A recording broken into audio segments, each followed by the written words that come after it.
right, ready to roll, Kimo Sabi? I'm good. All right. Welcome to the Details Podcast. And James, when I woke up this morning, I thought I'd be saying Merry Christmas because there was a lot of snow this morning. Dude, that was devastating to see, to be honest. I packed away my truck wiper and everything, I was done with that. That was a thing of the past for me. So that was a tough one to wake up to and walk outside to this morning. But I remember when I rolled over out of bed, and it was probably like 7:30 because I'm not a straight, I can't sleep for straight 6-7 hours. I always wake up in breaks, whether it's go to the washroom or whatever. I rolled over and I looked at my phone and I started seeing people's stories, and people were like, what is this? Is it December? Is it January? What is going on? And I was like, you know what? I'm dreaming right now. I don't want to wake up to Narnia. I turned off my phone and went back to sleep. And then luckily I woke up again like an hour or two later, and it wasn't as bad because I had to film this afternoon. So I wasn't looking forward to filming outside in the snow. And dodged a bullet there. So damn. Yeah. It's probably Go ahead. It probably made social distancing easier today, though. Why go outside today? Who cares? Just stay inside. Yeah, well, that's very, very true. If we needed any more excuse to stay inside, exactly. It definitely provided that.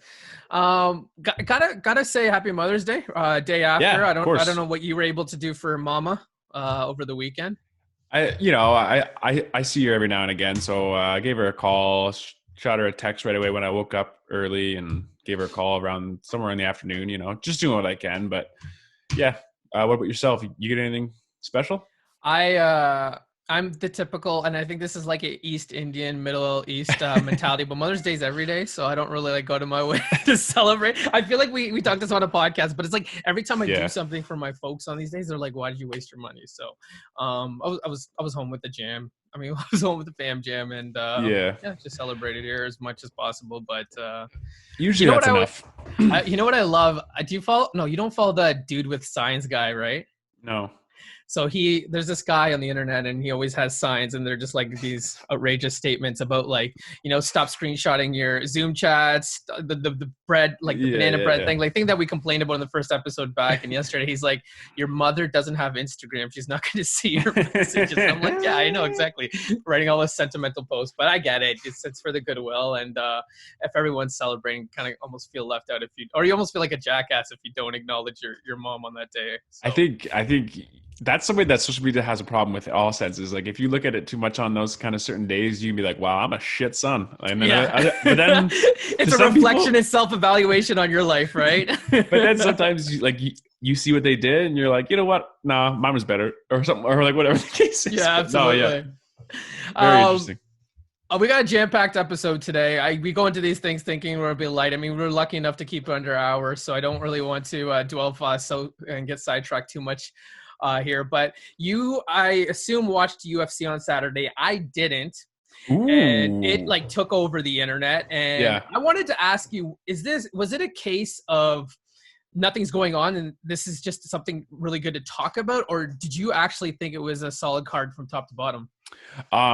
It was definitely a solid card from top to bottom, 110%. But the views were because nothing was going on and we all wanted sports back. I think the fight card in itself was I would say the most stacked prelim to the bottom I've ever seen. And I mean, you know me, I probably watched 100 of these things now, and the Jacare Souza guy who actually got caught for COVID earlier in the week, his fight was on the very early card, and he was actually one of the two fighters was a former champion. It was him and Uriah Hall, I believe. Or sorry, they both weren't former champions, but they were both title contenders at one point. So each prelim actually had, whether it was a former champion or a title contender on the prelims, and then on the main card, it was literally each fight from top to bottom. There was always at least one person where if they won, it was either title shot, or if they won, it was a title. So, I mean, as far as structure goes, that was the best card I've seen from top to bottom. Mm-hmm. I was kind of curious, how it would be received and if it would be weird because, I watched WrestleMania. I watched a little bit of Money in the Bank on yesterday before Last Dance because I had some time to kill. Those are affected dramatically because those shows really live and breathe off crowd reactions, right? And it makes it that much more entertaining. And so I was curious as to the UFC and how much that would be retained. But I mean, reading the comments and even just listening to Bill and Ryan today, they just said it was almost that much cooler because you could hear the little fine details of coaches shouting and the fights. And even Greg Hardy kind of played it to his advantage, right? He said that, I could hear the commentators and I kind of adjusted my fighting styles and things I had to do in order to win that fight. Yeah, that one really concerned me. What he was actually speaking to was a leg check when his opponent was trying to kick him in the knee, and he's like, I heard DC told me to check it, so I did. It's like, hold up, dude. Why do you have to hear that to understand to not get hit in the first place? That doesn't make any sense. But no, I thought, man, I looked at it the other way, actually. Like, because I'm a fight fan, I looked at it as, how is this going to, change the opponents? And I think the one thing I know everyone was looking at is like, is it weird or whatnot? But no one ever really asked the question of how much different is it for the fighters? Like, there's a lot of guys in there that in the UFC that kind of feed off the energy and feed off the stage. Mm-hmm. I know there's already kind of rumors of Conor McGregor fighting in one of these events where there's no fans, but I don't know how well he does in that. To be honest, I don't. He's someone that really like jives off that, right? Exactly. And Justin Gaethje in the main event, who actually I thought was the best live performance I've ever seen from top to bottom. I think Tony Ferguson was an exponentially better fighter than him, and Justin just looked outerworldly better than him from top to bottom, all 5 rounds. And what you could hear from he gained so much advantage from no fans being there, because he's such a energy guy where if he rocks you, he always just dives in and expends everything. And then usually, right, that can get you in a bad position where you can maybe get knocked out again. But if you see in the fight and you play it back and you hear the corner, Justin will land a big shot and then his coach will scream, hold up. And then he'll like catch his breath, take his time. And that literally was the reason why Justin was in such a good state of mind and owned that fight, owned that main event card, and now was the interim champ. Yeah, I think the one good thing that came out of Saturday evening is I think it gave a lot of fans and a lot of other leagues and organizations a lot of optimism about coming back with no fans, because we didn't know what that would look or sound like, right? No pun intended, but I just think that a lot of people saw that and said, oh, there is a formula to this, and we can still be successful. I mean, so much so that even Mike, I don't know if you saw what Mike Tyson just put out today, but he's been getting back in the gym. He looks like an absolute animal, and he said today that it may not be over yet. Anything's possible. I feel unstoppable now. The gods of war have reawakened me, ignited my ego, and I want to go to war again. I feel like I'm young, and I don't know, that speech got me fired up. Do you know what that translates to in old man? I need money. I need money. That's exactly it. I am an overdraft. Absolutely. I am an overdraft to my bank account, and I need a paycheck now. Yeah, those hangover royalty checks aren't paying off the bills anymore. They stopped coming in last month. But yeah, no, it's great to see some sort of conversation in the sports world coming up again. And I mean, we're going to get to the NBA and their call with the PA, the Players Association on Friday. But I did promise a mailbag segment, and we got a couple of questions here, so I want to kind of just rifle through these. Now, before I start this, now you didn't see this, but I put it in my Instagram story. I put a small clip. Well, you saw the clip that I put on Twitter. I put that same clip, and then I added the question sticker that you can get. And so my question said, ask us anything. Sports, movies, skincare, anything. I just wanted people to know that you could literally ask us anything. And of course, I got a few smart asses in my life that were just like, "Oh, gee, what's your skincare regime?" So I'm coming here to say that I don't got a skincare regime to give you, but I know one of the youngest looking guys in the game, Pharrell, suggests cold water and exfoliation. So if you want my 2 cents on what works, one of the best. This is his practice, and this is his formula for success. But so first question, James, I wanted to ask is from Riley. Shout out to Riley. It was his first episode at listening, and he was just super eager. But he wanted to know what we thought the greatest achievement in sports history is. So I'll throw it to you first. Ooh, I always thought this was a tough one. I thought this was a very good one as well. I appreciate the question. The greatest achievement in sports history, man. It's tough for me. I was going to say, if you want to give 3, because I couldn't just pick one singular one, but I did narrow my list down to 3. I just thought about like achievements. I kind of, I may have cheated and turned it into like mountains overcoming and something that's like so impressive. Dude, I know this is biased, and I know I played quarterback. Tom Brady coming down from 28-3. Yep.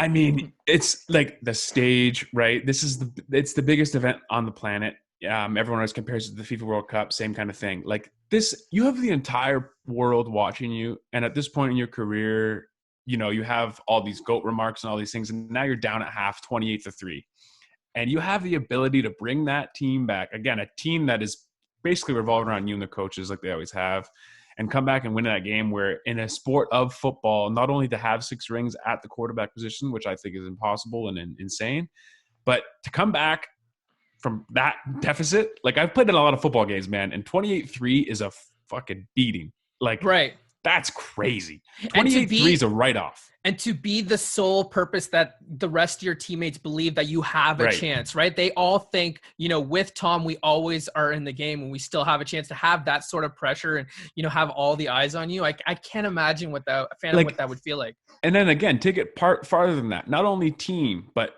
I only imagine the voices in his head. Like, what are they going to say after this one? Where are they going to talk about this? What are they going to talk about? And then he just shut it all up. Took his team back, put him on the old back, and that was. I mean, I watched the whole thing from top to bottom. It was unbelievable as you were watching it. It was unbelievable right until the end of the fourth quarter when you were like, "No, Atlanta's still going to win somehow." Right. I don't know. For me, that one sticks out. Maybe because that's a little more recent, but just because I was just in awe. Right. And I mean, you have an attachment to the sport, so exactly how difficult that is and sort of the motions and the mindset that you have to go in order to tackle that beast. So I said there's 3. So the first one that came to mind right away, and it's so weird because this is not like the sport that I'm automatically drawn to or even have really that much experience in having, is Jack Nicklaus's 18 majors. I think the fact that this is what was it been now? He's had it since he retired. I can't remember how many years ago, like 30, 50. 40 plus years or whatever, right? Something like crazy like that. But the fact that Tiger almost came close, he's sitting at 15 right now. And the fact that, Tiger went through an 11-year winless streak up until last year where he won. Like, I don't think this is going to be a feat that will ever be touched. I can't imagine anyone ever even coming close to this feat. And it's in a sport too, dude, where the room for error is potentially as minuscule as it gets. Like, you put too much energy into that one shoulder, or you put too much, and then the whole shot's ruined, and now you have a bogey, and now you're not going to win the damn course. Like, it's insane how much pressure is on each shot and how difficult each shot can be. And the amount of practice put into that, I mean, no, I'm with you. That's it's such a mind over matter thing. Like physically, it doesn't your back has to be good, right? Your legs, whatever, and all that sort of stuff. But it's such a mind fuck in that sense, like that you could play yourself out just by between your ears. Insane. Yeah. So the second one was Phelps winning the 8 gold medals in 2008 in Beijing. If you'll remember, he broke Mark Spitz's record of 7. That's after 36 years. Now, the only thing that, though, is a lot of Olympic athletes don't have the same advantage of participating in as many games as Michael Phelps to win 8 gold medals. But that's another one I just think will go untouched. Yeah, and that's same with the same word. I was kind of compare the Usain Bolt in that one as well. Just as far as achievement goes, to be the fastest person on the planet in the water and on the ground, that's like, it's got a ring to it, and that's something like that. And to do it so many times over again. Right. And again, it takes a certain level of competitiveness to get there, right? We're obviously going to get to Jordan and that sort of drive, but you have to really put yourself and endure yourself. And especially when it's like a single sport like that, like you have to push yourself. You can't expect somebody else to push you. Like he's got his coaches and he's got his family and his friends, but when you don't have teammates to push you to your best, it can be difficult. Yeah, I mean, when you like Tiger Woods, however many holes he plays a day, but it's just him. He wakes up alone, he takes his bag, and he goes to the court. Like it's definitely a singular sport, and that puts a whole ton more weight on it. Right. And the last one is Bill Russell with the 11 NBA championships in 13 years. First 9 as a player, and then the last 2 as a player coach. And then he also, prior to that, won an NCAA championship and a gold medal. Like that's another one I just think will be untouchable. Yeah, no, and to even kind of piggyback on that, again, this might be a little too Last Dance themed, but I like Phil Jackson in that category. Yeah. I mean, great. Yeah. I think he's potentially one of the better mentors / coaches, not necessarily just X's and O's coaches, but personality mentor, spiritual guider kind of guy. But maybe the best in sports history. I got it. It's tough. I'm disappointed in you that I brought a Celtics player up and you're not wearing your hat today. I know. I was thinking that too. The one time I was trying to plug Celtics. All right.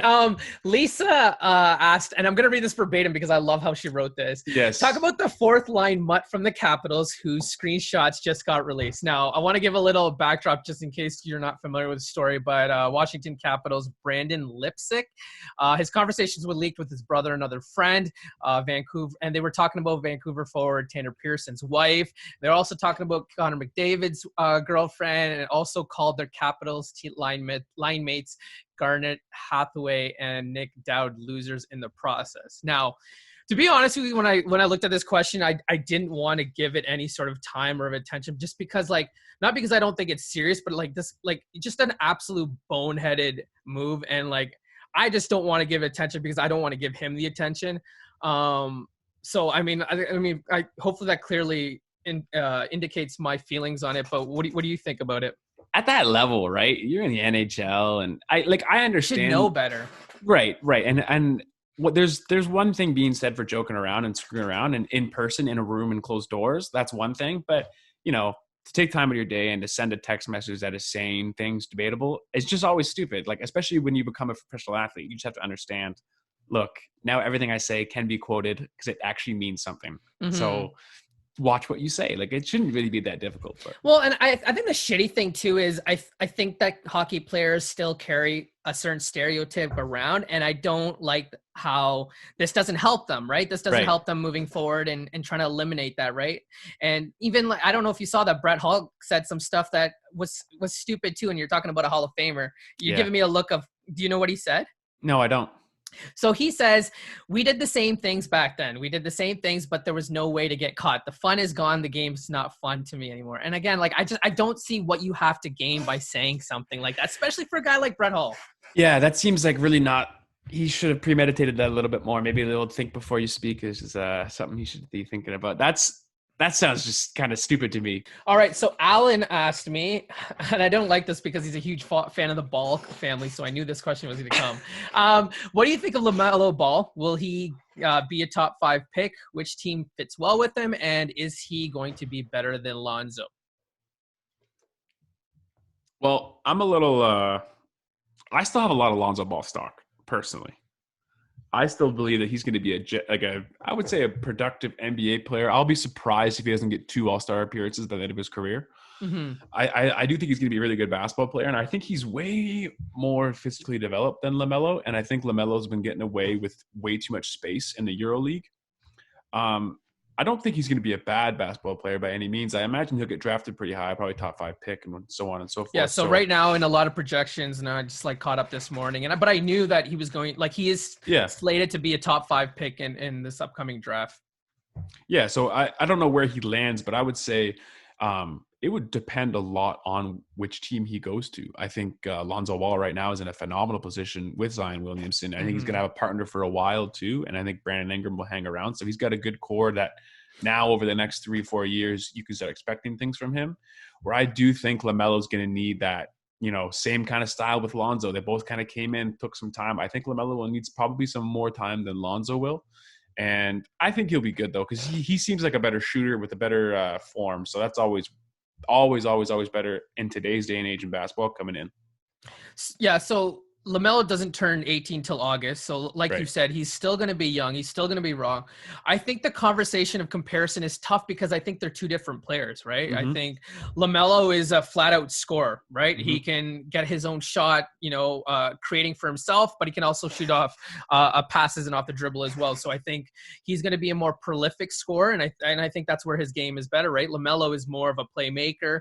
Coming into the draft, he was touted as a possible Magic Johnson, and just having that skill set and just being a playmaker and putting guys in position to score better. I also think defensively, I think LeVar is better than Lonzo.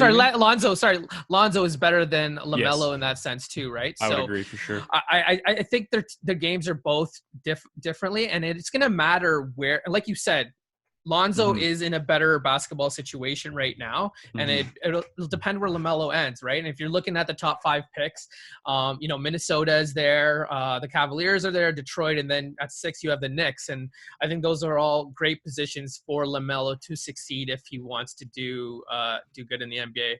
Like if he ends up with the Warriors at number 1, that like this doesn't make any sense to me. I don't know what if anything, I think the Warriors do that, it's going to be trade bait, and you're going to be some wheeling and dealing. I think the Warriors are going to go into the draft looking for potential trade partners. Oh, I definitely agree. I don't think there's a clear number one, and I wouldn't take my risk on the Wiseman kid. And Anthony Edwards is a shooting guard. If I'm Golden State, I'm just allergic to all guards. I don't want one. Like I don't. It's just it doesn't seem to make sense. D'Angelo was too good of an option to get off the KD, so they did it. That's why they did that. But they're not going to go looking for a brand new shooting guard to help their team. But this is important to notice too, where basketball's tough, man. This is where these guys really get hurt by the draft, because with these free agents last few years, everyone's kind of stacking a few teams, right? So you have that kind of top heavy 20 teams, bottom 10 or missy, like kind of like a bit wishy-washy.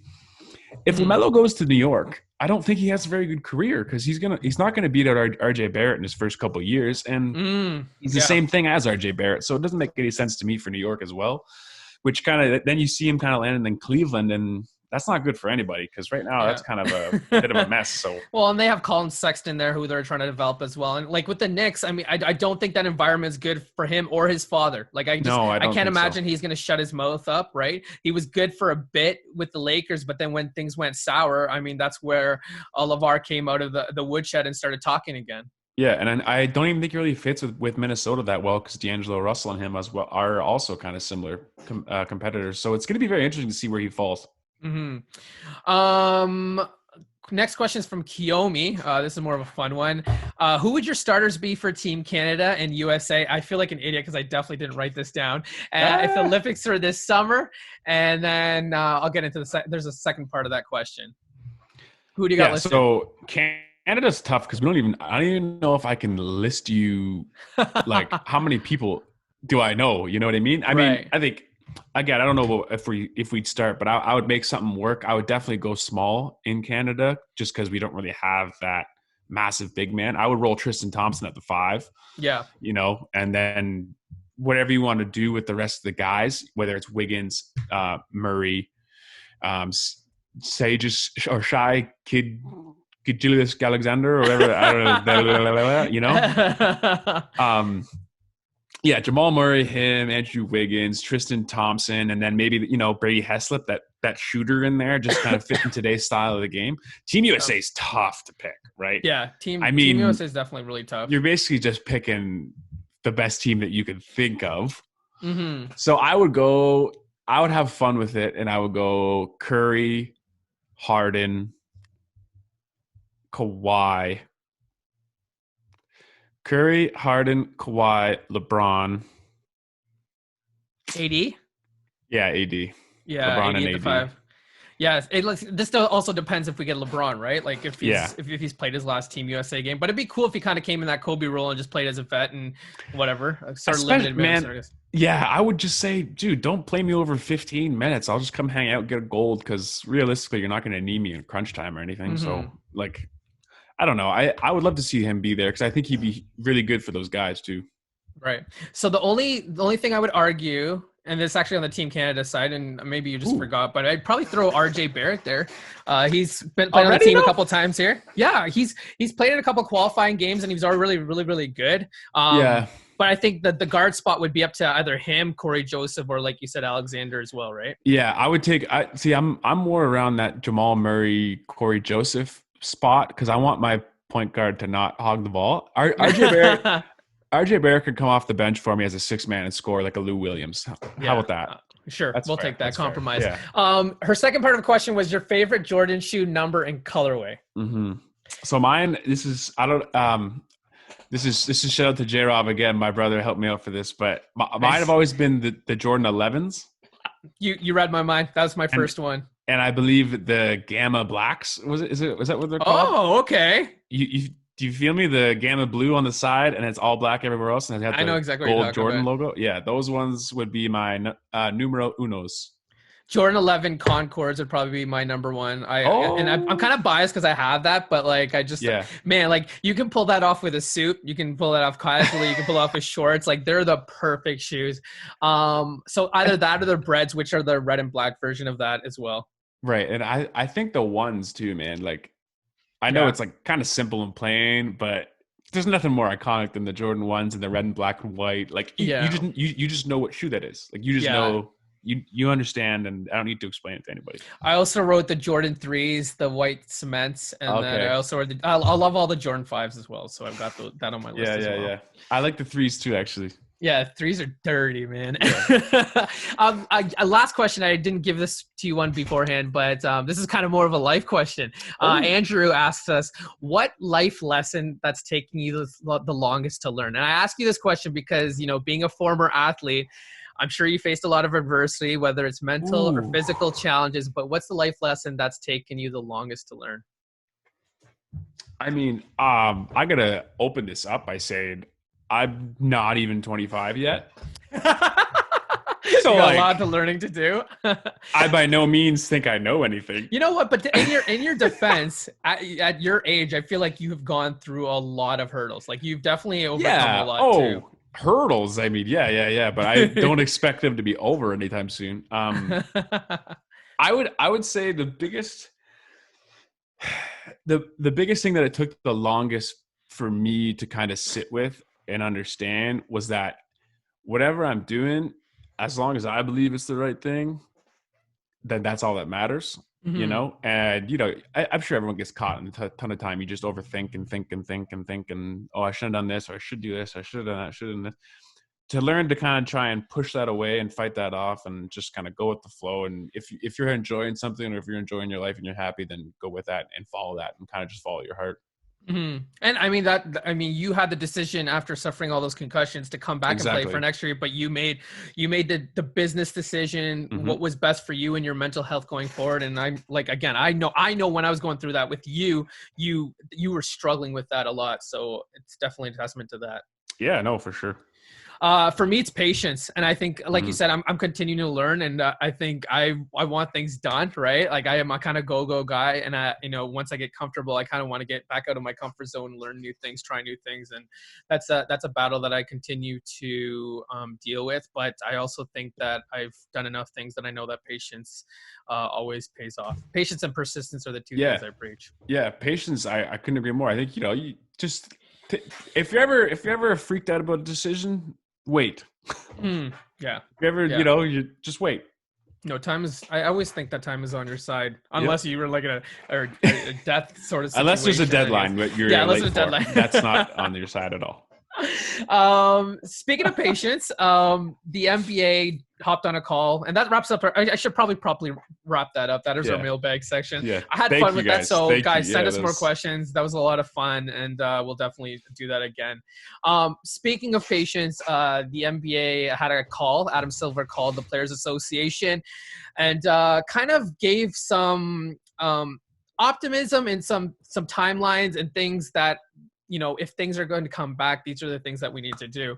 And so on this call, the idea of two city hub was discussed, right? Orlando and Las Vegas, Disney World in particular with Orlando. If the season resumes, there'll be no fans, and that's interesting because 40% of the league's revenue comes from gate entrances and gate fees. No promises as to when fans could come back. I know I was listening to a podcast with Woj and Rachel Nichols, and they were saying that it'd probably be as early as March, which would be pretty wild if we went through not only this season, but they're talking about when they do come back for next season, it would be in December. So again, that would be another first half of basketball without fans as well. And so, I mean, if we get into a sports season it's going to be crazy between August and December. If we've got like an NBA offseason, we got the NFL kicking off. Who knows where NHL and the baseball season will be at as well. And then the other big note was that June 15th would be the time for a decision in terms of what the league was going to go through. Anything stand out to you? I mean, I got a lot more notes here, but just from that initial thoughts. yeah, I don't know. It seems aggressive just to commit to no fans until March. Mm-hmm. You know, Yeah. and I like this is kind of, we kind of segued into this about this, just about talking with patients, you know, and I think a lot of people want answers, and a lot of people want to know what's happening in the future, and a lot of organizations and companies are trying to provide answers. But I don't think there's anything wrong with just saying, listen, like, we're going with this just as you are. Like, we're going to have to reevaluate this as this goes. And Mhm. something that I liked, what I watched the post-fight press conference with Dana White, and he was saying, like, this was our first time running this. It was a success, but the next time we run this event like this, we're going to get better. And then after that, we're going to get better. And then after that, Mhm. we're going to get better. And man, I like, after watching that fight card, it was pretty smooth. Mhm. I I didn't have a problem with it personally. I mean, you know, people can talk about the social distancing, or who was the guy high-fiving in the crowd and all this stuff. But I don't understand. If you bring the entire NBA, okay, to the front gate at Disney, all right, Mhm. everyone, there's a wall. Like, this is where I get confused, because I think it should be this simple. There's a wall. On one side of the wall are people that are tested negative. On the other are unknown, Mhm. right? And I think there should be no reason for us to not just put that wall up, close it off, let the entire NBA into Orlando, and then just say, if you leave our premises, you have to get retested. Right. Right. Right. And Right. that, it's that simple. Mhm. But for once everyone is tested, I don't understand this weird, like, we're all still wearing masks and gloves and social distancing. It's like, whoa, whoa, whoa, whoa, whoa, whoa, whoa, whoa, whoa, whoa, whoa. No, we're clean. It's fine. Be a human Mhm. again. Like, we don't need to do this once we know everyone is clean here. Yeah, well, they said that until there's a vaccine, there's always going to be a risk, right? That's Right. inevitable at this point. And it's interesting because the league kind of changed its stance, because initially they said they wouldn't do this until the public had access to these tests, but then they kind of quickly said it. Well, now frontline workers are sort of our priority. So I mean, you can tell that there's a certain sense of urgency to come back, and like the current testing is no swabs. Like, what's the timeline in terms of how much time did it take to analyze those things? I know that there's discussion about a fingertip system, but till we do that, you got to do the painful up the nose sort of Yeah. deal about this. And also, Adam Silver addressed the fact that, you know, if a player does test positive, does this mean everything shuts down? And he said that, you know, we're going to quarantine that player, and we're going to continue with the rules of business, and we're going to, you know, test these guys before every game. And I mean, you got to worry about your staff as well. You know, you got to test that. It's just going to be interesting to see how much this is all going to cost them, right? It's obviously going to be a big deal, and a lot of precaution before even starting a single game. Well, I know from listening and following up in that UFC event again, and I was keeping an eye closely on the event too because of the situation that it is in. And Dana White in the UFC gave out 1,200 tests to 300 people. They had 24 different saunas, so each fighter had their own sauna to do the weight cut in. Each fighter had their own gym to work out in. Each fighter had their own, like, everything. So you're 100% correct. This is, the cost to do this is ridiculous, which might be the Mm-hmm. hesitation for some of these guys in some of these leagues, because it's almost, you've already lost money now going forth and trying to get, oh my God, dude, it must be, the bill must be outrageous for Yeah. what the UFC spent to make sure that that place got out What free, one good to go. one I don't know if it was an owner or just like an NBA personnel with the higher power, but he said it the best. He said the most difficult thing is finding a consensus during a crisis, right? Because not like something like this, you're not going to get, you know, 90% of the vote, maybe even 80% of the vote. Like, even Silver said that this is going to be voluntary and not mandatory, because there's going to be a lot of players that are not going to Of feel course. you know, safe about this, and they're going to have their reservations about committing to, you know, being in a hub. You know, we saw the Jordan Dome on that Space Jam set, and like that's what it's going to look like when these guys end up suiting up and playing. Yeah, no, and I think, I mean, for me, and after seeing again the UFC, the sooner the better. I think there's going to be, you know, quirks in this. It's not going to work that clean right away, but that's just how it's going to go, man. And as a society and as a fan base, we just got to accept that and not expect too much from these guys. Like, everyone always expects the answers, you know. Well, what are they going to do? When's it back? They can't have anyone get COVID. Listen, man, there's a lot of variables to this Right. thing, you know. Like, no one knows what to do here. There's No so one. many plan A's, plan B's, Oh plans. Like, it God. goes like down the entire letter line, Yes. right? Like, you have Yes. to think of every possible scenario. And so one question I want to ask you is, there's talks of how things resume after this. Do we come back, you know, with a brief training camp, and is there a play-in tournament for that 7th, 8th seed? The concern there is like, is it advantageous to these teams that are playing in these play-in tournaments in that 7, 8 seed, where is like the Lakers and the Bucks who are sitting at home waiting for games to start? Like, are they a step behind because they're not playing and they have to watch all this NBA action? And then is it fair to the 7 and 8 seeds who, with 15, 17 games left, a lot of them are up 3 or 5 games on the 9th and 10th seed. Is it fair that they just lose their final playoff spots because of a play-in tournament? Yeah, no, I don't think any of it's fair. I don't think, but if you want to play that game, we can go right up the board, right up to Adam Silver, and he can come back at you with the same kind of explanation.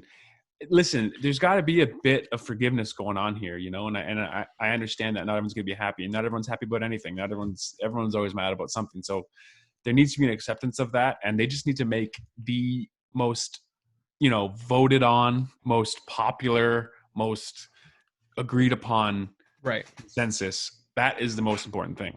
Right. Because at the end of the day, these guys are revenue sharing. And if the TV companies, if the ESPNs, the ABCs want to see a play-in tournament because they think more people will be enticed to watch and tune in, then like you said, you just for this 1 year, you kind of just have to suck it up and go with the momentum and go with whatever one else wants to see. Right. Because at the end of the day, you guys are all fighting the same battle. I mean, whether you win or not, there's going to be an asterisk on this one.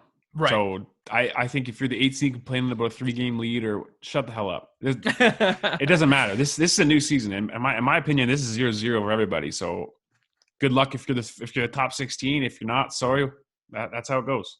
Right. So like I said, June 15th. So we got another sort of month of this and kind of going back and forth in terms of what we're going to see and what we can expect.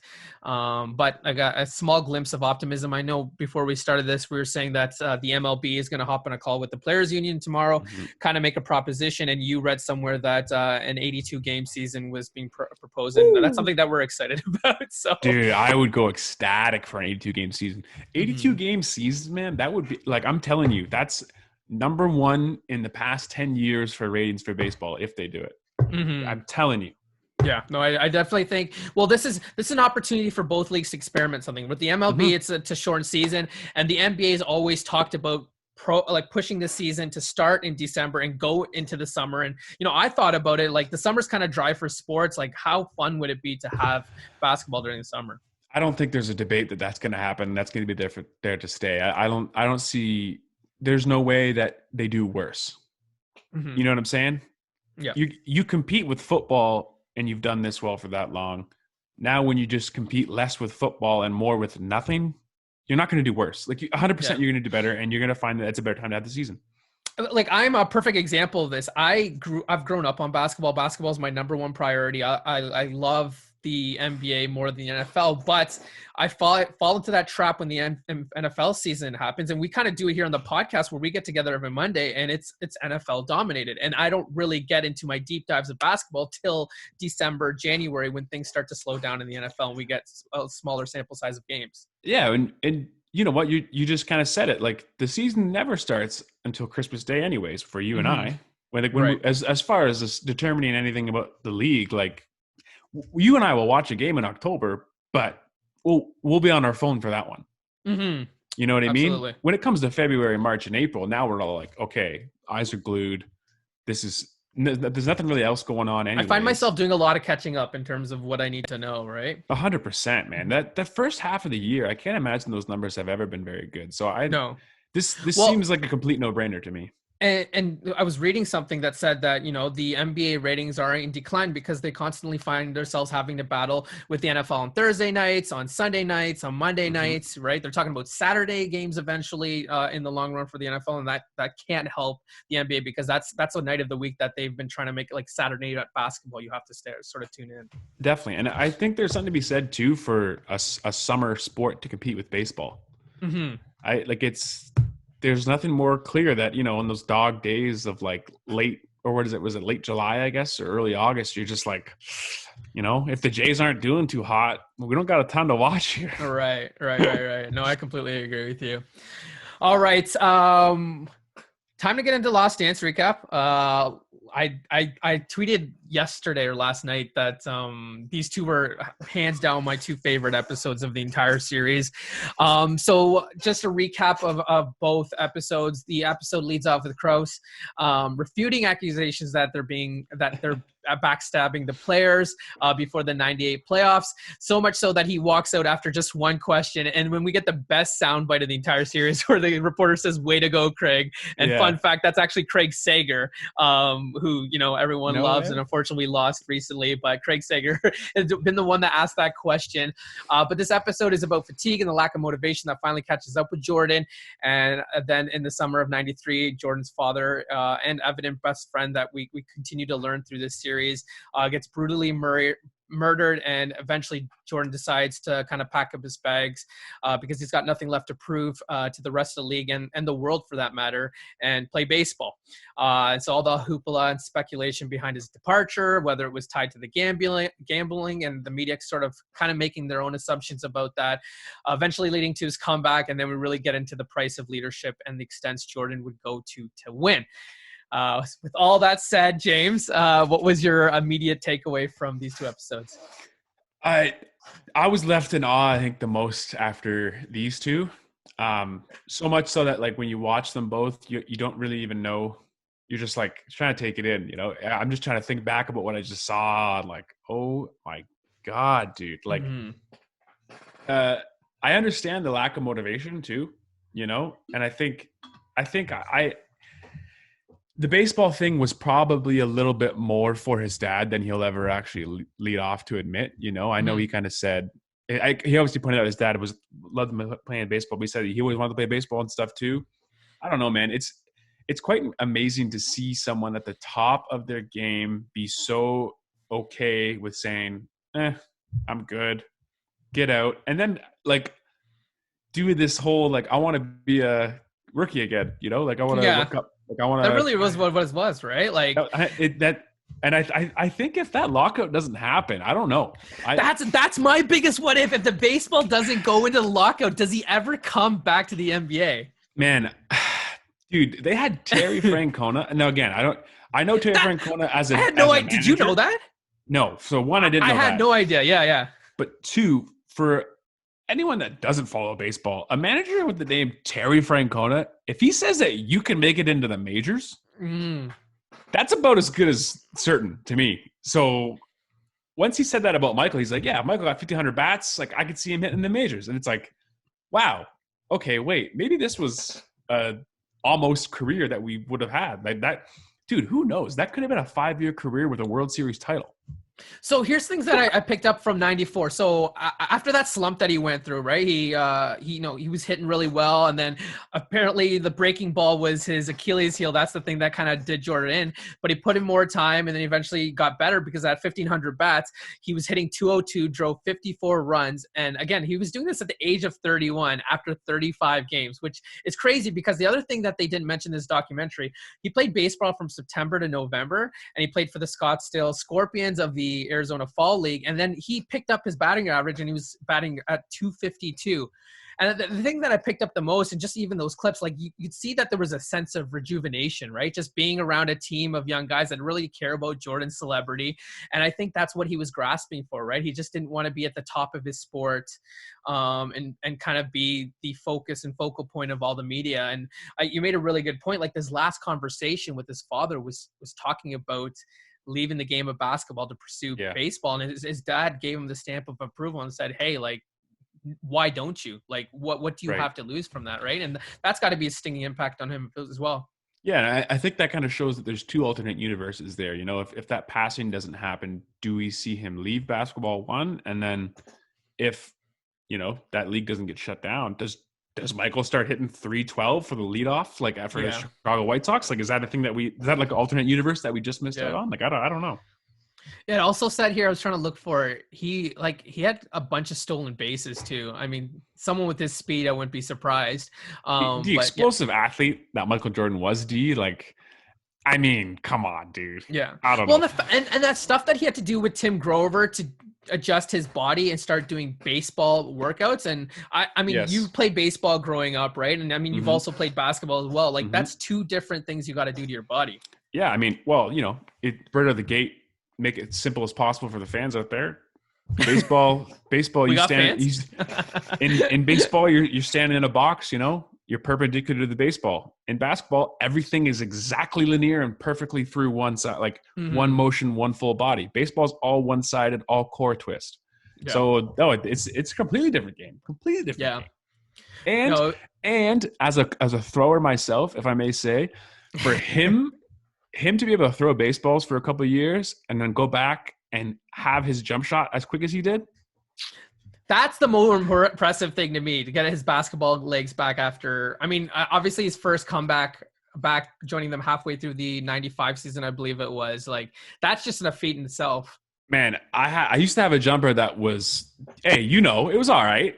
And in high school too. Before I was even better before I even I'm met not going you. to toot your horn on this podcast, But so you can but believe what you want to believe. you'll like this part. I've been looking for my jumper since OFSA in grade 11. I've been looking for it. I've lost it, and I've been looking for it since. We got glimpses of it in that men's league that we played in together. So yeah, you bring up that lockout that eventually happens, right? Jordan,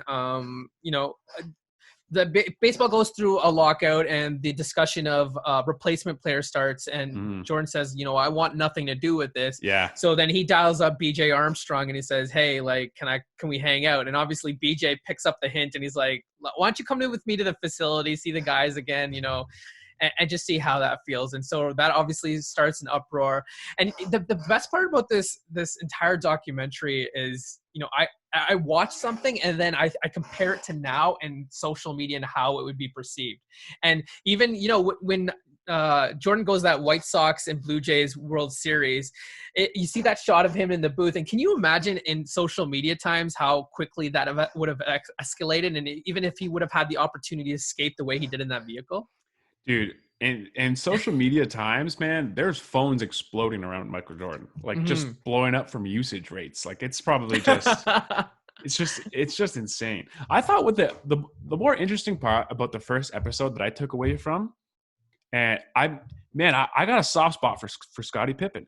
Yeah. So when Jordan left, right, and everyone said, Scottie was like this, and then he came in and he just was his playmaker. He was himself. He didn't really force anything.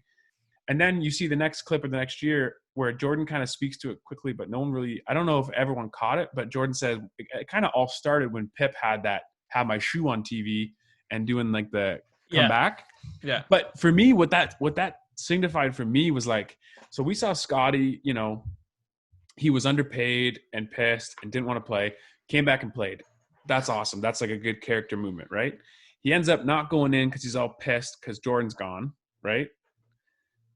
Realizes that was completely awful, realizes that there's more to it than himself. You know what I'm saying? And then now now you guys aren't succeeding.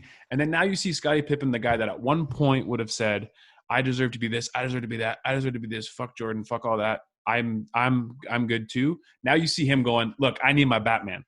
Yeah. Well, I think that's the thing that impressed me the most was, the one thing I was worried about after this document is everyone was going to shit on Scottie Pippen for not wanting to come back to in that 1.8 seconds, right? Like that, it's a famous story, and it's one of the things that always held Pippen back, right? People don't remember, but Scottie Pippen absolutely killed it that year, right? First team All NBA, first team All Defensive Player, wins All-Star MVP, third in league voting for MVP. I don't know what I'm missing here. Wins 55 teams. They're one game away from going to the Eastern Conference Finals, and he still had the sight and foresight to say, hey, like, I can still do this with Jordan. There's no reason that I need to be the guy. Unfortunately, he had a mental lapse in those final seconds, and his ego just kind of got the best of him. He even acknowledged himself that he made himself bigger than the team, and eventually led to, all those guys crying in the locker room, Bill Cartwright giving that sort of epic speech. But I really hope that, we built him up in the first couple episodes, and you say he got dogged, right? Didn't get paid enough, right? He was undervalued. And then I just hope people don't go away with this and say that, Pippen was just way too selfish. Yeah. And I look at it too, man. Like, yes, this Jordan thing is amazing, and he is the GOAT and he is the reason, but you can see so many other untouched little side stories where you're like, oh, that helped them win a championship. Oh, that helped them win a championship. Right. Oh, that was so unselfish. Like, man, if Scottie doesn't look in the camera with the Jordan symbol and do that, does Michael even start thinking about it? Mm-hmm. Because it's a thing that he brought up right away, right? Like something stuck in Jordan's mind. Well, he said that's what started it. Mm-hmm. And when you think about it, right, if a guy like Jordan like that, maybe he goes and sees Scottie, and maybe he felt that whole time like he was kind of overshadowing Scottie or ruining his kind of always holding them back, right? And then now you see that guy, you're like, okay, let's go. Like this is it. This is how a championship team works. Like we have people that understand this thing. Yeah, like it's not very often that you can come back and play the game that you love and come back to something that you're familiar with, the same foundation and everything that you've built, that it's still there, right? Because a lot of people have said that Pippen did so well because he was able to thrive in that sort of triangle offense where he wasn't looking to be the scorer, right? He was always facilitating and stuff like that. And some people back then were saying the triangle offense was actually being run better because it wasn't having to go through Jordan. So yeah, exactly.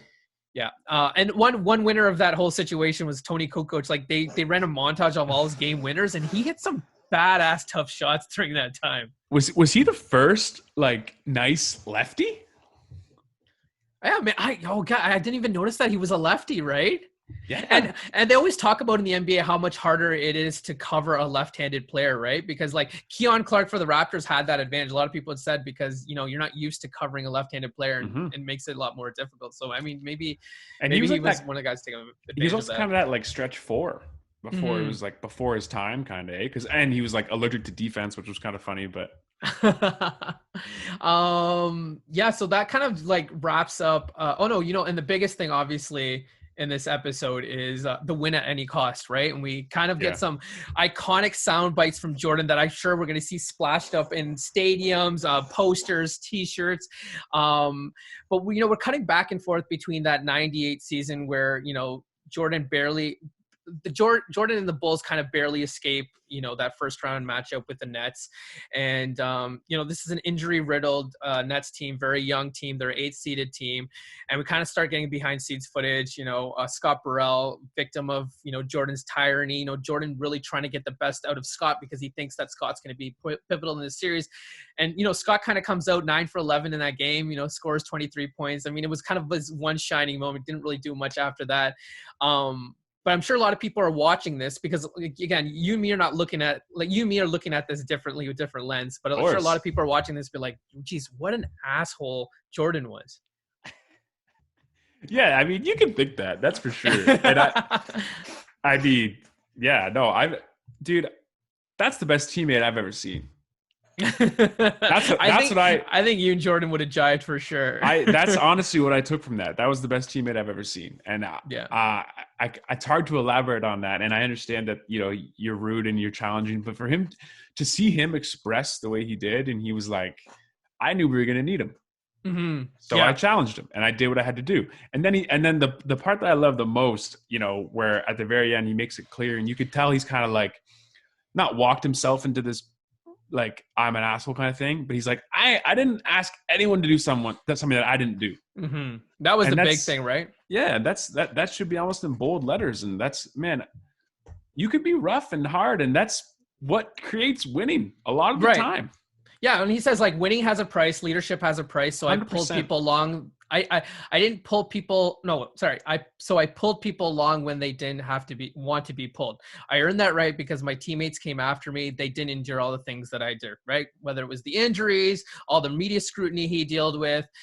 He says that if you're going to call me a tyranny, that's because you've never won anything. And like that's pure facts, right? Like it doesn't get any more real than that. You said that he never asked something that MJ would never have done. And he said, if you don't like the way then I play, then like don't play. And then that's when he broke, and then he got all emotional. In that moment, I think for me watching that, I was just like, he loved the game so much that he doesn't want to be victimized as a tyrant. Like I think it hurt his feelings that people would misconstrue or translate it as like this guy was just psycho. It was just because he loved the game that much. Yeah, and I do think he loves his teammates more than you think. Exactly. That's the other thing, right? And dude, leadership has a price, bro. Mm-hmm. No, Like it I totally does. agree with him.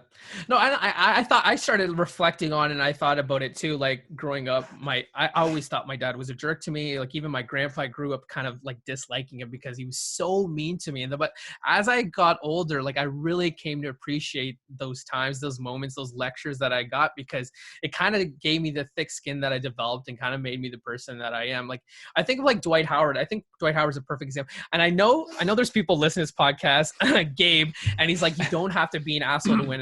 And I don't think that's like, I don't think that's the antidote. I don't think it's like every person has to be like, I think it's an 80%, 70% clip. There's certain individuals that succeed because of this sort of psychotic, beat down tyranny sort of mindset. But I think that Dwight Howard's kind of the perfect example. This guy, given all the God-given talent that you would want as a basketball player, right? This guy's chiseled like a Greek god. Like he's just a physical specimen. But the thing is, he just didn't have that mental itch to put him over the top that probably would have made him one of the greatest basketball players to ever play this game, right? He got to Eastern Conference Finals. He runs into this Lakers team that's got Kobe, who another guy is a product of this sort of MJ mentality, and was able to beat down that Magic team. And then after that, like Dwight Howard, I was so concerned about his public image and wanted to be a nice guy. And, he was a fun-loving guy, but I think that's kind of the thing that held him back because even when he joined the Lakers with Steve Nash and Kobe Bryant, it was the eventual detriment of him and having to leave that team because he just couldn't put up with it. Yeah, no, it's just an interesting one, man. I think it's the wording gets caught more than anything else, right? You don't like the you need to be an asshole to win. That you can look at that sentence and say that's not true, but iron sharpens iron, and that's been true since the beginning of time. Mm-hmm. And however you want to interpret that, however you want to do that, that means tough love. So like, right. It's just how it goes, man. And I think you can even see in those other guys when they're talking about it, even Burrell or BJ or all these guys, like, yeah, they thought Jordan was an asshole, but they all would have hung out with him if you asked them to. Mm-hmm, exactly. And I mean, they're all praising him to this day, right? Even someone like Scott Burrell, who is so nice. And I don't know if this is because he's so nice. Mm-hmm. He didn't have a bad thing to say about Jordan, post his talk. It's actually, when they initially came to Jordan and said, hey, like, will you be willing to make this stock? He said, I am, but I don't think you're going to be able to because I don't think you're going to be able to bring Scott in here, who is predominant in that behind the scenes footage. Right. So yeah, it's interesting, but it speaks to the character of those guys too, mm-hmm. right? And right. I think for every time you need a leader like that, you need the same amount of guys that can take it. Right. So it's a perfect storm. And an interesting nugget about this documentary series, I've said it on the last couple of episodes. I listened to Jalen Jacoby with the director Jason Hare, and he was saying, going into this documentary and sitting down with Jordan, right? They eventually sat down with Jordan of a total of like 8 hours. And he said, like, my biggest fear was like, I wasn't going to be able to get Jordan emotional. I wasn't going to be able to get that sort of raw stuff because we haven't seen that from Jordan, right? We've always seen that sort of tough exterior. And he said, that particular moment where he said, I need a break because he started getting choked up, that happened 45 minutes into their first interview. Which wow. is crazy, right? Like you would think it would take time and it really have to get into meat and potatoes. Because even talking about his father, he said he didn't really get overly emotional. It was tough for him to talk, but it was in that moment that he kind of was at his most vulnerable. But it showed you how much he cared about the game and how he wanted people to know that it was because he was so competitive. He just loved to see his teammates succeed. He wanted to see himself succeed, and he just knew there was a price at the end of it. That guy made up a fake interaction with what's his name? I have his name here somewhere. It's something weird. It's like Labat Shot or something, or right. What's his name? Oh, Labardford Smith. So yeah, I mean, this is a perfect segue to episode 8. But oh my God, we kind of lead into the revenge and motivations that Jordan would have to find in order to get past sort of the hurdles, whether it was BJ Armstrong shouting at his teammates after hitting a big shot, that Labarfard or whatever his name is, Smith guy that played for the Washington Bullets, made up a story and it wasn't true at all, and he even laughed it off after and said it wasn't. Dude, that was probably the best soundbite I think I've gotten from the whole thing. He just made up a whole interaction with some guy. This guy's like on the other side going, what? Like none of this even happened. I saw a tweet that said it's a good thing that Jordan was 6'6" and not 5'6" because he probably would have been a serial killer otherwise. So it's a good thing that he was an athlete because again, he's got these psychotic tendencies. Crazy. Barford went for 37 points in that first game. Jordan ended up dropping 36 in the first half alone, and it was a back-to-back of Wizards, which kind of didn't play in the favor of the Bullets back then. Yeah, and I just, oh my god, and we got one of the most iconic images that I plan on making like a poster at some point. But Jordan just kind of sitting in his cubicle with a cigar and the baseball bat. Oh yeah. Okay. One of my favorite images from the doc, to say the least. But yeah, we get into the baseball strike. Jordan decides he comes back, runs into a very, very good Orlando Magic team. People forget how good that Orlando Magic team. Like, I don't think people should take away they said Jordan came back at like 80%. He was still averaging like 31 points in that series, which is pretty crazy. But like, you're talking about a young Shaq, a young Penny, who was like an MVP candidate, Nick Anderson, Dennis Smith, who, hit 7 threes a game. And then obviously Horace Grant, who also played with the Bulls as well. Yeah, no, that was an outstanding team. And I forgot about that. Like I always forget how many teams Shaq's been on. Mm-hmm. And I also forget that Shaq used to look like he weighed 160. Young, handsome Shaq, right? Which is, he does look good. He looks good. Yeah. But definitely. That team, man, Penny Hardaway never gets enough love. I don't even think Nick Anderson gets enough love as far as like just. I would go as far as saying he was one of the better players in the NBA at that time. He's a very, very good basketball player. So Nick Anderson was like pivotal to those Magic teams. Unfortunately, his detriment was they played the Houston Rockets in that final, and he missed. I think he missed like a crucial free throw, and then the following year he just took a massive dip. And again, it's just like that mental lapse that just kind of affected him, right? And we talk about how that can obviously take you. I mean, we're talking about it with the golf, right? It's the same thing kind of applies to the basketball as well. We see Jordan wear 45 again, use an excuse to come back next game, wear 23. And like, I've read articles about how pissed off the league was that he's like, you can't just change your number coming in a game, right? So again, another thing that Nick Anderson probably shouldn't have done, saying that was 45, not 23, changing his number coming back. We see the double nickel game against the Knicks. I read a fun tidbit that he actually used that Pacers game to prep for the Madison Square Garden game, because he knew that if he wanted to prove to the rest of the league that he was back, that he'd have to kind of get tuned up and warmed up before coming back against the Knicks. Yeah. Did you want to say something, sir? The Mecca, no, it's just, that's, man, so thought out. Mm-hmm. Yeah, he's a very, very smart man, Well, and we see with that transition to Space Jam in that summer, right? Yeah. And I just think that goes so unnoticed, and he's such a competitor, and he's the GOAT, but he's so intelligent, dude. Mm-hmm. And not only to like understand your teammates and always give these, these fights when you need him, and to push Burrell like he did and all that. It's just the guy does seem outerworldly. I think about that the Jordan Dome, what they called it, right? Attack Athletics kind of build that facility for him where he could work out and play basketball. And it's like such a lose-lose situation if you're an opposing player, because if you don't take this invitation from Jordan and take this opportunity to play with you, he's going to use that against you and remember that you didn't come and run with him. But then if you do play with him, like, you can't tell me those players don't know going into that session that Jordan is using that opportunity to study them. The only reason Reggie Miller was there was to try and beat him up and do the same thing. That's right. Like, exactly. They probably were using it for the same reason. That's actually a really good point. I didn't even think about that as well, right? I want to go see Jordan on his comeback. How's he looking? Right? Like you want to know that too. I love how they didn't even throw in the fact that I guess Jordan started the LA runs. Yeah, that's actually a good point. That we see on Instagram every year all the time, where all these NBA studs are playing together. Jordan literally started this.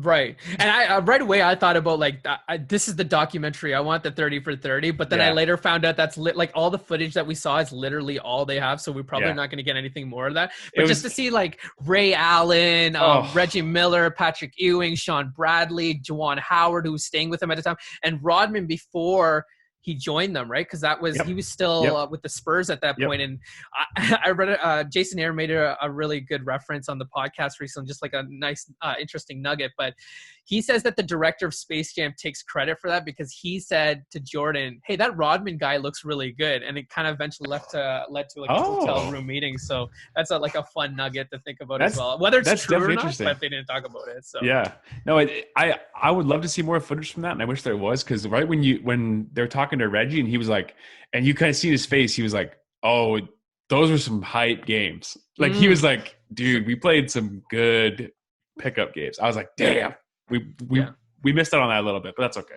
Yeah, they had a lot of great players, and they also the other thing that the director mentioned is there were a lot of celebrities that came by and shot around. Like George Clooney was one of the guys. So, I mean, it was at the Warner Brothers studios, so I bet you there was like celebrities. I'm sure there were celebrities walking around just pining to get like an invite or just even a glimpse. But the thing that's interesting is they did this on Warner Brothers Studios, and you're telling me there's not more footage? Like they didn't have the equipment, you know, like just a PA guy could just picked up a camera and just filmed more, which is kind of interesting to me. But who knows about the rules on that? Right. Jordan may have been barking at everybody on set, because it looked, man, a couple of those little clips look like he was directing. I don't know who's directing the game sessions, right? And then we cut into the 95-96 season. Some would argue the greatest Bulls team of the six that kind of won the championship, 23-2 start. Ended up with 72-10, which eventually was broken by the Warriors. Two or 3 years ago? 9, yep. Right? But then we get the epic rematch against the Magic, and they actually end up sweeping the Magic. And a lot of people say, like, you know, Jordan was kind of gearing up for this series, and this is kind of the team he wanted to meet and kind of get his payback, because the only thing he could remember is kind of Horace Grant kind of being raised after they eliminated him the season prior, right? But then I got really hyped because the Sonics team was the team that I like absolutely adored and loved watching. Yeah. And I mean, you're talking about George Karl, Gary Payne, Sean Kemp, Shrimp, Vin Baker. These guys were such a deep and good team. Yeah, no, it was very, very funny to see Jordan just break out in laughter watching Gary Payton's interview there, saying like, "Oh, I was a problem for him, and he was having trouble with me and all that stuff." That was interesting. But no, man, that would have been a nice, like, seeing Sean Kemp in his prime and those Seattle Supersonics unis. Oh yeah, that's fun. One of my big takeaways is like people won't remember. They didn't give enough credit to Sean Kemp and how dominant and great he was in that series. Like, he was a huge part of why they were able to win and steal those last couple of games after the Bulls had gone up 3-0 on them. Obviously, we get that sort of story about George Karl snubbing Jordan in the restaurant, right? Do you even believe it, though? I don't know what to believe anymore. George Karl said it was true. Okay. So I saw after the fake story. After, I'm like, this guy's just talking to everybody in the world every day. That's a really good point. Fake speaking to people. Scott Van Pelt had an interview with George Karl after that episode had dropped, and he said, "Can you verify this is true?" Because at this point, we don't know what is and what isn't true. And he said, "Yeah, I somebody had given me a heads up that Jordan was in there, and so I did everything in my power to get away from him because I just didn't want to give him that psychological edge because everyone at that point knew Jordan would use anything to motivate him." Right, and if it was so buddying or whatever. So think about this right now. That what we just explained and what you just said. Jordan was at a restaurant, and that scared a professional NBA coach into leaving the restaurant. Right, and somebody as good and respected as George Karl at the time as well. Right, that's how gigantic. Hearing that back Jordan sounds is. A little more weird. That's insane, dude. That's insane. But yeah, that kind of puts a wrap on that. We kind of get a small tease of what we're going to see between the Pacers and the Bulls. And again, I keep saying this, but this is a very good Pacers team that they ran into. And, you know, Reggie Miller says that kind of at the end of that talk, he says, you know, I still believe to this day that we were a better team. And I mean, you're talking about Jalen Rose, a young Jalen Rose, Dale Davis, Antonio Davis, Chris Mullins, Mark Jackson. I mean, that team was as deep as it gets. So I'm really, really, I mean, even Steve Kerr said going into that game 7, like that was one of the scariest games that we had to play as a Bulls team together. So it's going to get so good. It was 9-10, right? So. And is it coming out 9 and 10 subsequent, or are they going to spread out the last two over No, 2 weeks? they're It's coming gonna 9 and do 10. 9 and 10, yeah. And so just looking ahead, we're gonna get into security guard that kind of just became a father figure for Jordan during those times. That Pacers team. We're gonna get to that amazing Jazz team led by John Stockton and Karl Malone. I'm really interested to see in these next 2 episodes if those two guys participated in this documentary, because we've given no sort of signal or hints. But given Karl Malone's reputation of kind of being a man in the woods kind of guy, I can't imagine that he's going to come out and talk about Jordan. Yeah, I'd be shocked if we saw Karl, but I'd be surprised if we didn't see John. Yeah, well, John was there for his Hall of Fame ceremony as well, so John, stand-up guy to say the least. Yeah. We're gonna go on a Steve Kerr deep dive and talk about sort of there's a backdrop story with his mother that I've been told that is going to make you kind of see Steve Kerr in sort of a different light. But yeah, I mean, Jason Ayers said, like, you're gonna be shocked. There's gonna be a lot of internet moments, as there has been for the last couple episodes here. But man, gripping stuff to say least. I mean, dude, I'm gonna be honest right now. I woke up at 3:30 a.m. and couldn't get back to bed, so I just threw on the episodes. It was It was 3:45 in the morning, and I was just sitting here watching Last Dance, just like eyes glued. I don't know what I'm going to do after this. And I was thinking about that too. But then ESPN previewed the next 3 ESPN for 30 documentaries. Do you know which ones I'm talking about? No, I don't. So Sosa and McGuire, right? This was the peak of my baseball interest, right? I was watching every Cardinals and every Cubs game to find out who was going to win that home run race. And I know you have invested interest in that. Please give me all the footage. I want needles in the quads, in the locker. I want it all. I want to see the roids. I want to see it. I want to know who the dealer was. I want it. Don't forget about the corked bats as well. Everything. Right? Everything. I want all the batting practice footage, because when those guys were juicing, they were just hitting batting. There was home run every other swing. You know it. He was just right. Well, speaking of juicing, one of the other ones that are coming up is the Lance Armstrong story. So that's going to be very, very interested, right? I think he's going to be very real and raw, and I don't think he's going to sugarcoat anything, because I think this is his only and last chance for sort of redemption in terms of why he did what he did, whether, for the right or wrong. I would hope if he did sugarcoat it, I would hope they would have just trashed it. Like, if I was directing it and Lance was like, yeah, I didn't know what it was, I'd be like, listen, dude. I'm about to shut this thing right down unless you start fucking right.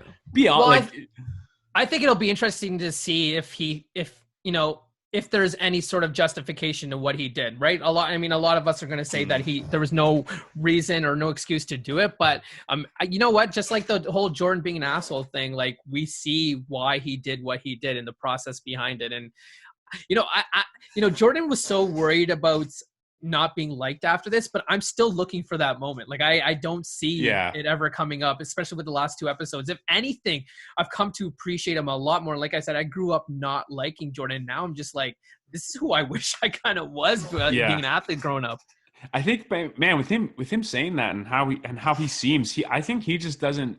He's never told all those teammates that he loves them and really, like, cares about them. And I think this is his opportunity. That's what I mean. I think that you're seeing him. If I was his teammate right now, like, if I was Pep, I'd be like, wait a minute. Like, is Jordan soft now? Like, is he a little, like, lovey-dovey? Because, like, it definitely looks like that, man. Yeah. Well, and I think that's why Jordan did this, right? Like, he's not going to get another opportunity. I think, like, this is almost his swan song in the sense that, like, I'm not going to want to talk about this anymore. It's all out there. Dude, now leave me alone, right?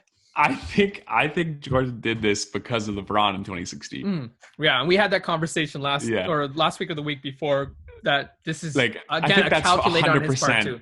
I think that's 110% the sole reason, just because of competitiveness. Again, this is now in my mind, in 2016, after they won, Michael Jordan got a fake phone call from LeBron, and LeBron called him a pussy. That's what I got. You know what I mean? Like, and is it in his head, or is it exactly? Yeah, like a fake phone call, LeBron James called me up. That's freaking hilarious. In like 5 years, Jordan's going to be like, yeah, LeBron shouldn't have called me out. And LeBron's going to go, huh? Like, no one said anything. That's a conspiracy theory that I could definitely get behind. All right. James, we actually did really good for time, so I'm glad Nice. that we were able to keep this at a decent amount. Again, next Sunday, looking forward to getting that. And I've invited Gabe because he started this journey with us, and Yeah, I of think course. it'd be fitting to have Gabe back here to kind of wrap up things. And I'm sure he's going to want to defend himself in terms of you don't have to be an asshole to win games or win championships. So I'm looking forward to that conversation between the two of you, because I know once you guys get heated, it can get to a boiling point. Yeah, and hey, if he wants to go back in the old history book, we can go try and find some team that has a bunch of nice guys, but I don't know. Not going to find Tough. many, is that what you're saying? Tough. Before I wrap up this podcast, I know that it is your birthday tomorrow, Oh, so this is I catching me off wanted guard. to Damn. wish you a happy early birthday, and I want to take credit for knowing this, but your folks gave me the heads up, so nice. shout out to your folks for Yeah. recognizing that, and I would have felt like a jerk if I didn't know that, so happy early birthday. Much appreciated, brother. What are you, like 25 going on 36? Like Yeah, turning 25. Yeah, so entering the back nine tomorrow. That's gonna be good. That's amazing. Well, I'm bummed out that you can't celebrate outside, but hopefully you have a good day tomorrow. So Yeah, and I appreciate shout out it. to your folks. Your dad said he really appreciated our podcast and talking about the old stuff. I don't know how he feels about the swearing. He didn't really say too much about that. Yeah, but, probably not good. Probably not good. Sorry, Pops. Well, folks, thanks again for tuning in. Again, catch us on all the platforms: iTunes, Spotify, Stitcher. And the YouTube is still alive, and people are still liking that. I don't like doing it post after these podcasts, but gotta do for the brand, right? Gotta do it. I'm just a huge retweet guy. Boom. One button. Easy. Thanks again for all those people that send us mailbag questions. And as always, thanks for tuning in. And that's a wrap on episode 79. Thanks for tuning in.